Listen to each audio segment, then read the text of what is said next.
ইন্দোর নামের শহরে বীরজু নামের এক মাংসের ব্যবসায়ী ছিল। তার অনেক বয়স হয়েছিল, কিন্তু তারপরও সে মাংসের দোকানে কাজ করে পরিবারের জন্য টাকা উপার্জন করত। তার এক ছেলে ছিল যার নাম ছিল সঞ্জু।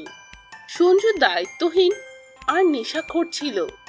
সে প্রতিদিন সকাল থেকে সন্ধ্যা পর্যন্ত তার খারাপ বন্ধুদের সাথে মেলামেশা করত আর সময় নষ্ট করত। একদিন যখন বীরজু মাংসের দোকানে কাজ করছিল, তখন সঞ্জু সেখানে এসে বলে, বাবা, আমাকে 2000 টাকা দাও। মনে হয় আজকে তোমার উপার্জন ভালোই হয়েছে। আর হ্যাঁ, আমাকে আমার বন্ধুদের পার্টি দিতে হবে।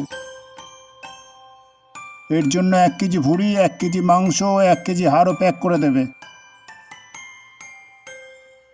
আরে অকর্মা, তোর থেকে কোনো আশাই নেই। আমি জানতাম তোর দ্বারা ভালো কিছু হবে।